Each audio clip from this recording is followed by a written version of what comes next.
तो जब वो सोल इस बॉडी में आ गई तो मैं तो एक ट्रांस स्टेट में हूँ, वो सोल इस बॉडी को आवाज़ को यूज़ करके क्या बोल रही है, ब्लड को, फ्लूइड को चेंज करके फेशियल एक्सप्रेशन क्या दे रही है। कई बार ऐसे होता है कि आप ट्रांस में हो तो आप रीडिंग दे रहे हो और आप ना एक्शन ऐसे ऐसे कुछ कर रहे हो, लेकिन वो सोल जो फील कर रही है वो इस बॉडी को यूज़ करके आपको दिखा रही है कि उसको ऐसा लग रहा है जब ये बात मैं अपने मुंह से बोल रही हूँ। आपको आत्माएं दिखती हैं इन आँखों से? आत्माएं मुझे दिखती हैं, यस।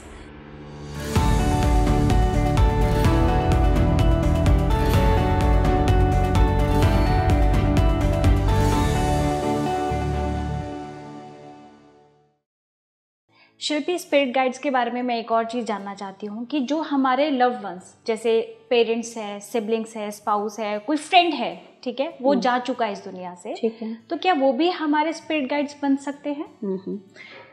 इसका मैं आपको आंसर दूंगी आंचल, कि अगेन स्कूल का एग्जांपल देती हूँ कि स्कूल में बच्चा एक प्री नर्सरी के क्लास में एडमिशन लेता है। जैसे हम ह्यूमंस हैं, हम एक शरीर में आते हैं, शरीर में आके बहुत सारी लाइव्स के थ्रू हम बहुत सारे जितनी चीज़ें हैं सीखने को एज अ ह्यूमन फॉर्म, हम जब वो सीख लेते हैं तब हमें इस शरीर में आने से मुक्ति मिल जाती है, जिसको हम मोक्ष कहते हैं, राइट।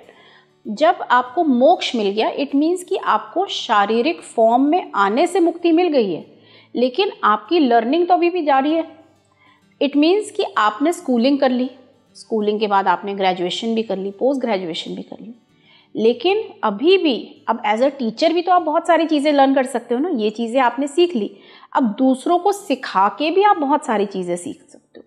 तो जब आपको एक ह्यूमन फॉर्म से मुक्ति मिल जाती है, मोक्ष मिल जाता है, उसके बाद सोल्स ये चूज़ कर सकती हैं कि अब हमने गाइड बन के दूसरे ह्यूमंस को इन चीज़ों में लाइफ में हेल्प करनी है। ओके। ज़रूरी नहीं है कि आपके सारे जो भी लव्ड वंस हैं दूसरे साइड पे वो आपके गाइड बनेंगे ही बनेंगे।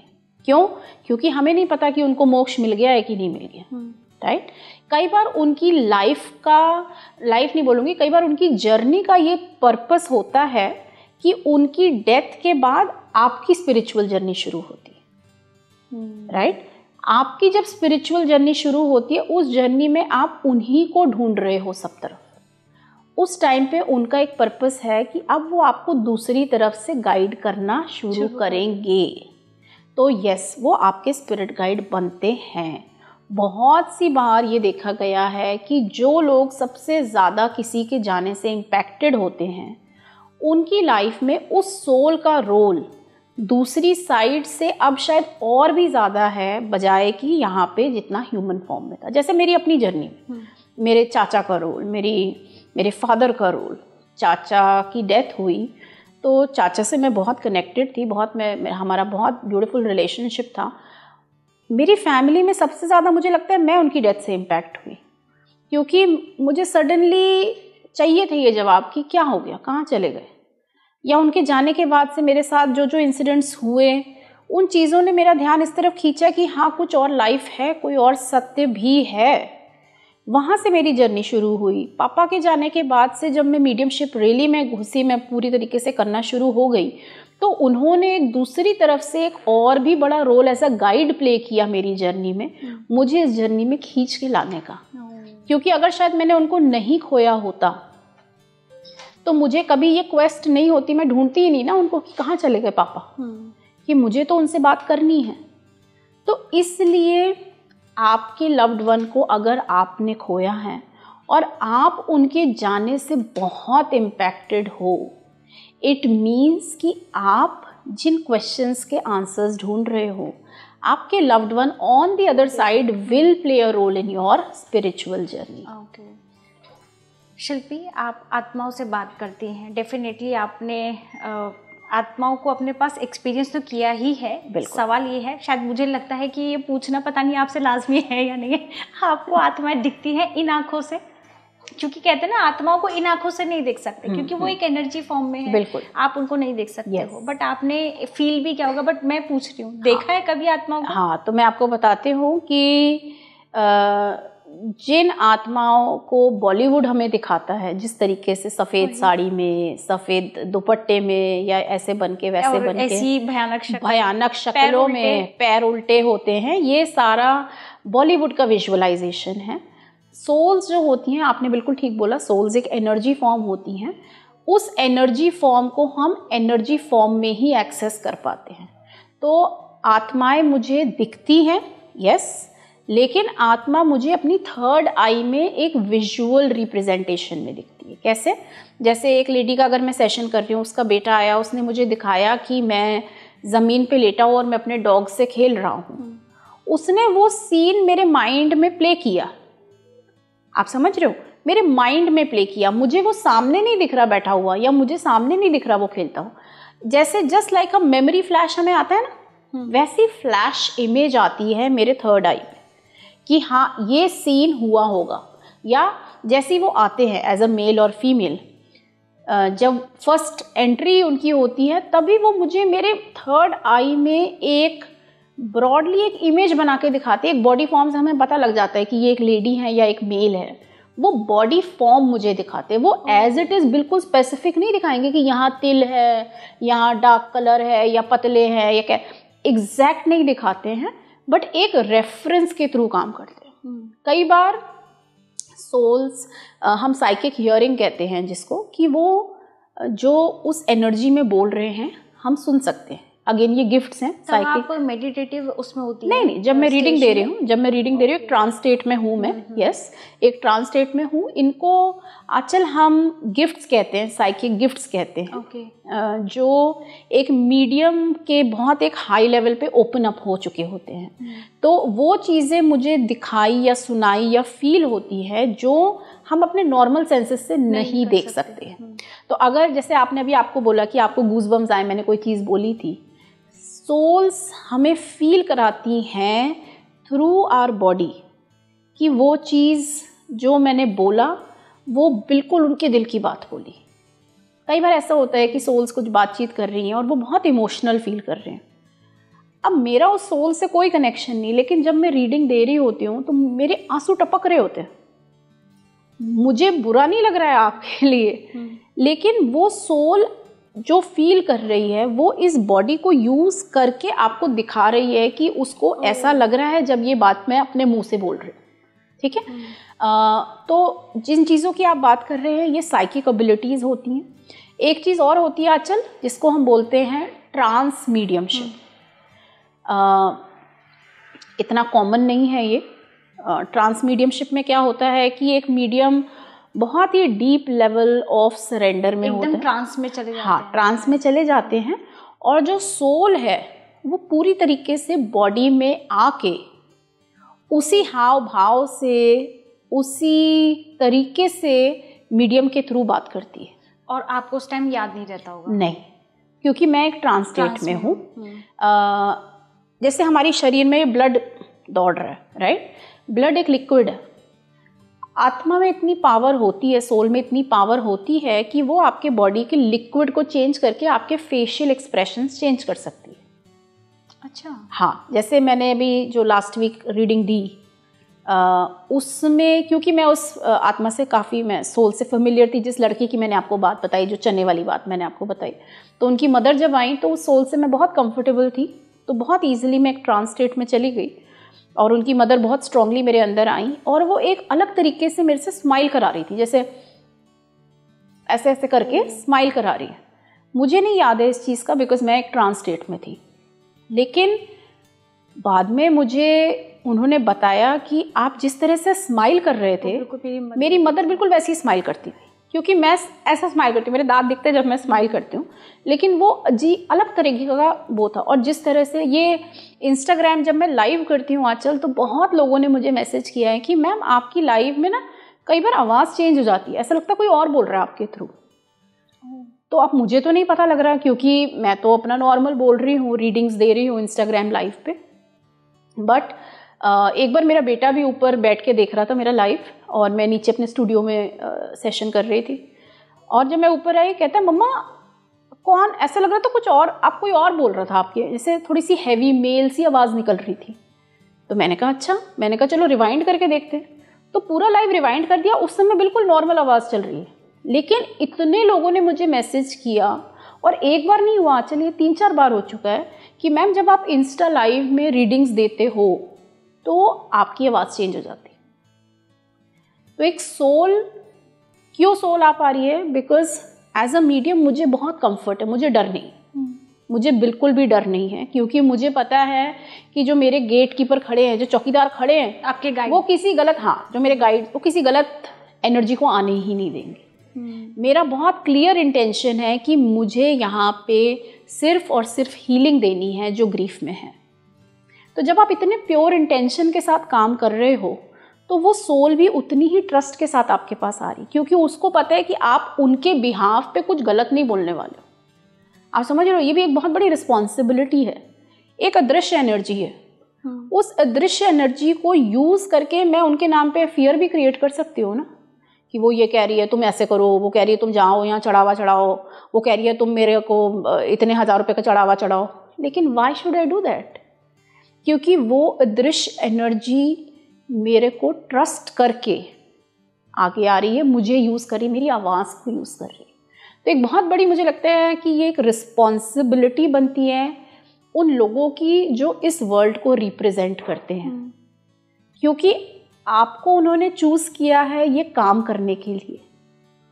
उनके नाम को लेके उसको आप दूसरी तरीके से अगर ट्विस्ट करके लोगों में फियर क्रिएट करें या लोगों में डर बनाएं, मुझे लगता है वो बहुत एक इर्रिस्पॉन्सिबल चीज़ है। जब आप ट्रांस में जाते हैं, कोई भी स्पिरिट जब आपकी बॉडी में आती है तो कभी ना कभी कोई तो इम्पैक्ट आपकी बॉडी पे या आपके मेंटल स्टेटस पे पड़ता होगा, इधर वो आपका नेगेटिव हो चाहे वो पॉजिटिव हो, क्योंकि किसी बॉडी, मतलब किसी की भी बॉडी में किसी सोल का आना, ये तो अपने आप में बहुत बड़ी चीज़, बहुत बड़ी चीज़, तो कहीं ना कहीं इम्पैक्टफुल तो होती है। मैं आपको बताती हूँ कि सोल कैसे आ पाती है।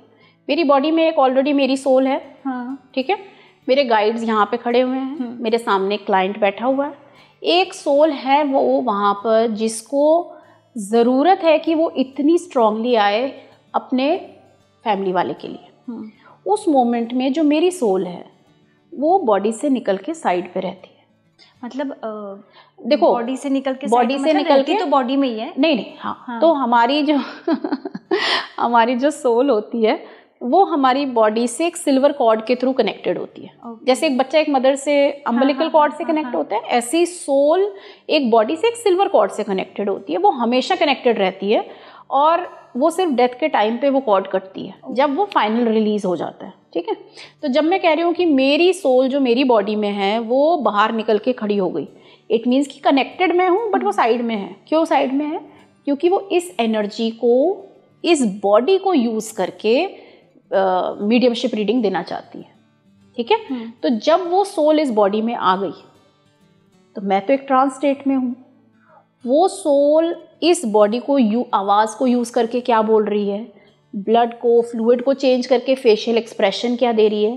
कई बार ऐसे होता है कि आप ट्रांस में हो तो आप रीडिंग दे रहे हो और आप ना एक्शन ऐसे ऐसे कुछ कर रहे हो, ऐसे ऐसे कुछ भी एक्शन कर रहे हो, आपको नहीं, आपके लिए बहुत इररिलेवेंट एक्शन है, बट वो जो सामने वाला बैठा है वो कहेगा अरे मेरे पापा ऐसे ही करते रहते थे, जब बात करते थे ना वो कुछ कुछ ऐसे ऐसे करते रहते थे। तो आप, और हर सोल नहीं करती। Trance mediumship is not common, please ये बहुत इंपॉर्टेंट है समझना कि ट्रांस मीडियमशिप तभी होती है जब वो सोल भी कंफर्टेबल है इस बॉडी में आने के लिए और मैं भी बहुत कंफर्टेबल हूँ उसको लाने, तभी मैं इतनी डीप स्टेट में जा पाऊंगी। अदरवाइज मेंटल मीडियमशिप होती है जिसमें वो आते हैं, मुझे बातें बता रहे हैं, मैं ठीक है मेडिटेशन में हूँ बट मुझे पता है क्या हो रहा है, तो मुझे जो जो बातें बता रहे हैं मैं बता रही हूँ आपको। ट्रांस मीडियमशिप में एक बहुत डीप लेवल ऑफ सरेंडर होता है। तो जब सोल ने जो बोलना है बोल दिया, उनके आने से मेरी बॉडी में कोई इम्पैक्ट नहीं। There is no impact. Negative तो हो ही नहीं सकता, मैंने आपको बताया। वो जो गेट कीपर हनुमान जी खड़े, वो किसी को आने नहीं देते, वो सिर्फ उसी को आने देते हैं जिसको आना है। और पॉजिटिव अगेन, मतलब there is a sense of happiness in me that ठीक है, उस इंसान को जो आया है उसको शायद ये फिजिकल डिटेल्स, एविडेंस चाहिए थे बिलीव करने के लिए, तो इसलिए वो स्ट्रॉन्ग, इतनी सोल इतनी स्ट्रांगली आई। But there is no positive और नेगेटिव इम्पैक्ट अदरवाइज। ओके, आसपास की सोल्स जैसे घूमती हैं, कहते हैं ना, आपके आसपास एनर्जीज रहती हैं, आप अच्छे से फील कर पाती हैं? यस, मैं फील कर पाती हूँ आंचल, और ये लेसन मुझे बहुत पहले मतलब अगेन मैं कहूँगी मेरे गाइड्स का थैंक्स है इसमें कि मेरे अपने गाइड्स के साथ इतना स्ट्रॉन्ग कनेक्शन है कि आप एक तरह से इमेजिन करो कि जितने भी मेरे गाइड्स और एंसेस्टर्स हैं वो पूरे टाइम मेरे आसपास एक सर्कल बना के रहते हैं, क्योंकि उन्हें अगेन फिर से मैं वापस उसी पॉइंट पे ले जाऊंगी कि ये काम करने के लिए मुझे गाइड्स ने चूज़ किया। मैंने ये काम नहीं मांगा था लाइफ में, उन्होंने चूज़ किया। वही वाली बात आती है ना कि आप नहीं चूज़ करते, आपकी चीज़ आपको चूज़ करती है। तो उन्हें पता है कि द मोमेंट इसकी एनर्जी पे इम्पैक्ट आ गई या इसको कोई डर वाली चीज़ दिख गई या फील हो गई, वो काम से भटक जाएगी। आपको डर कभी नहीं लगता? कभी भी नहीं लगता। मैंने रात के 2-2 बजे भी क्लासेस करी हुई हैं, रात के सुबह के 3 बजे भी मैंने सेशंस किए हुए हैं। मुझे 1% भी डर नहीं है, मुझे 1% भी। वो डर किसी चीज़ का हो, डेथ का हो, अपने लव्ड वंस को खोने का हो, अपने करियर को खोने का हो, किसी भी चीज़ का, हम जैसे आम लोगों को तो हाँ बिल्कुल लगता है। आंचल मैं आपको ये भी बताना चाहूँगी, अभी तक आपको शायद समझ आ गया होगा कि मैं अपने फादर से बहुत कनेक्टेड थी। पापा ने जब बॉडी छोड़ी, मम्मा ने मुझे उठाया रूम से आके, मैं गई पापा के पास, मैंने पापा को छुआ, पापा ठंडे थे एकदम। I did not shed a single tear, बल्कि पापा अपने बेड पे थे, सुबह के 3:45 बज रहे थे। तो ये हुआ कि घर में चाचा थे बस, और मेरी बड़ी मतलब हमारी जॉइंट फैमिली है तो कोई और था ही नहीं इतना। तो ये हुआ कि अब पापा को ड्राइंग रूम में लिटाना है तो कैसे लिटाएं। तो मैंने और मेरी सिस्टर ने, कज़न जो हैं, हमने दोनों ने मिलके पापा को उठाया और उनको उनके नीचे दरी बिछाई, उस पर उनको लिटाया। मेरी आंखों से एक भी आंसू नहीं गिरा। इसलिए नहीं गिरा क्योंकि तब तक आई वॉज प्रिपेयर्ड कि उनकी बॉडी ने तो जाना ही था, बिकॉज ख़राब हो गई थी बॉडी नहीं, अगर बॉडी रहती भी तो शायद हमें और पेन रहता उनकी वो सफरिंग देख के। But I knew that he is very much there, standing just in front of me and smiling. तो इसमें मुझे रोना नहीं आया मुझे। और वाकई जो आप कह रहे हैं कि डेथ का डर मेरे माइंड में नहीं है। मेरे माइंड में इसलिए नहीं है क्योंकि मुझे पता है कि जब भी जाना है, जिस तरीके से भी जाना है, उसके पीछे भी एक रीज़न होगा जो मैंने चूज़ किया। और अभी फ़िलहाल का रीज़न मेरा ये है कि मैं इस शब्द को लेके जो मेरी रिस्पॉन्सिबिलिटी बनती है वो ये बनती है कि मैं लोगों के मन से इसका भय निकालूं कि डेथ तो डरने वाली चीज़ है ही नहीं, वो तो आप अपनी दूसरी साइड पे जाके दोबारा लाइफ शुरू कर रहे हो। तो इस फिजिकल लाइफ से इतना मोह क्यों रखना है कि क्या चला जाएगा। एक मैंने देखा था वो, या गीता भी हमारी यही कहती है ना कि क्या लेके आए थे जो क्या खो के चले जाओगे, जैसे आए थे वैसे ही जा रहे हो ना। तो इसमें कोई डर वाली बात नहीं, मुझे कोई डर नहीं, मुझे बिल्कुल भी डर नहीं है। और मेरे साथ बहुत प्रोटेक्टिव एनर्जीज़ हैं। प्रोटेक्टिव एनर्जीज़ इसलिए हैं बिकॉज़ मैं इस काम को बहुत बहुत बहुत ऑनेस्टी से करती हूँ। मैंने आज तक कभी भी किसी का फ़ायदा उठाने के लिए रीडिंग नहीं दी है, ना मैं लोगों को बोलती हूँ आप मेरे से रीडिंग्स लो आके। जिनको जो सोल्स हैं वो चूज़ करती हैं कि हाँ हम चाहते हैं आप हमारी आवाज़ बनो, उस सोल को लेट डाउन नहीं करना। मेरा हमेशा यही इंटेंशन रहता है। वो जो बोल रहे हैं मुझे एज इट इज़ वही बोलना है बस। एक सवाल मेरे जहन में आता है जब आपने गीता की बात की है, जैसे आपने कहा कि हर सोल का एक प्लान होता है। जब वो इस वर्ल्ड में आती है तो वो अपना सारा सब कुछ डिसाइड करती है, उसको कब कहाँ जन्म लेना है, डेथ अपनी डिसाइड करती है, और क्या क्या रोल वो करना है वो सारा वो पहले से प्लान करती है, राइट। तो क्या सोल ये भी डिसाइड करती है कि मुझे इस वर्ल्ड में जाने के बाद और जो भी मैं कर्मा करूँगी या जो भी चीज़ें मैं करूँगी, स्वर्ग और नर्क भी वो अपना डिसाइड करती है, वो पहले से ही प्लान करती है, या जब वो इस वर्ल्ड में आ जाती है फिर वो कर्मा करती है, उसके बाद डिसाइड होता है कि आप स्वर्ग में जाओगे कि नर्क में जाओगे? इसके लिए आंचल मैं ये बोलना चाहूँगी कि स्वर्ग और नर्क क्या है, थोड़ा अगर बाहर निकले तो स्वर्ग एक पॉजिटिव स्पेस है जहाँ पे आपको आपके रिवॉर्ड दिए जाते हैं अच्छे कर्म करने के लिए। नर्क का प्रोजेक्शन है कि वो एक नेगेटिव स्पेस है जहाँ पे आपको पनिशमेंट दिए जाते हैं, आपके बुरे कर्मों की सज़ा मिलती है आपको, ठीक है। अब ये एक बहुत सोल का बिलीफ सिस्टम क्या है।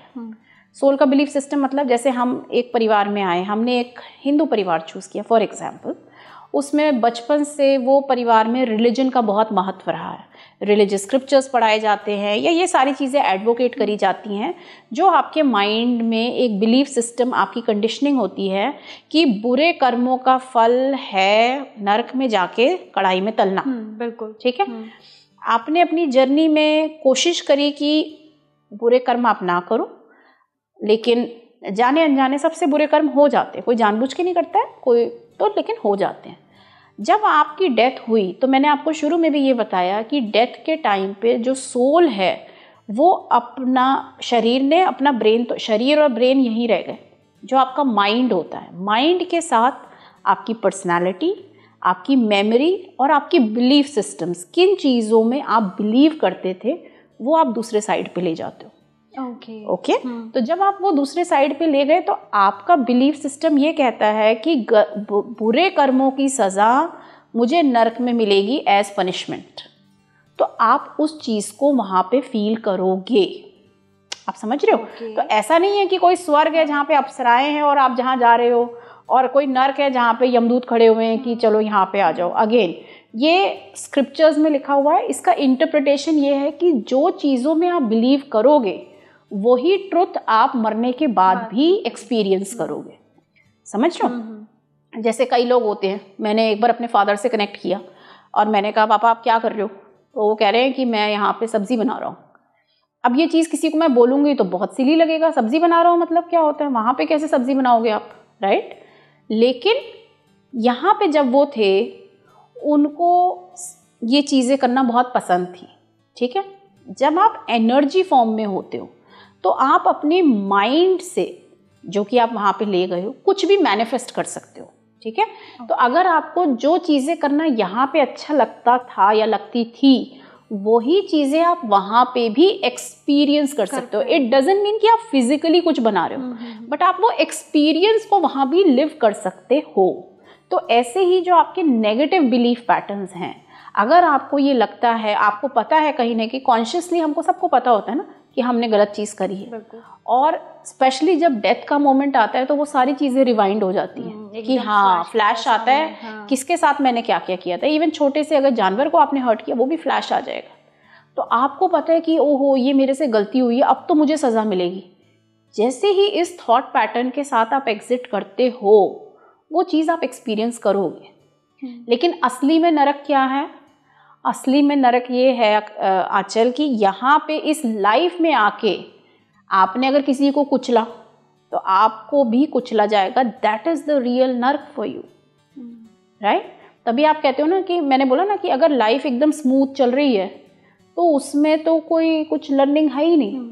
तो जो चीज़ें आप क्रिएट कर रहे हो उसका सबका हिसाब आपको दोबारा देना पड़ेगा इसी लाइफ में, इसी एक शरीर लेके उसको रीलिव करके अपने ऊपर करवा के। दैट इज़ द रियल नर्क। वही हमें किसी को चाहिए नहीं, किसी को सफरिंग नहीं चाहिए, किसी को कोई गलत चीज़ नहीं चाहिए अपने ऊपर, लेकिन वही नर्क है। इसलिए again be mindful of your actions, be mindful of your thoughts, be mindful of your deeds. आप एक तरफ दान पुण्य कर रहे हो, दूसरी तरफ जाके आप लोगों का एडवांटेज उठा रहे हो, तो दान पुण्य करने से एडवांटेज नहीं खत्म हो जा रही, फिर आप दोबारा लाइफ में आओगे जब लोग आपकी एडवांटेज उठाएंगे। दैट विल बी द नर्क फॉर यू ना। बिल्कुल शिल्पी, बहुत सारे सवाल हैं, अभी भी मन में हैं, और क्योंकि समय की कमी है और मैं चाहूँगी कि आप दोबारा उन सवालों के जवाब देने के लिए हमारे स्टूडियो में ज़रूर आए।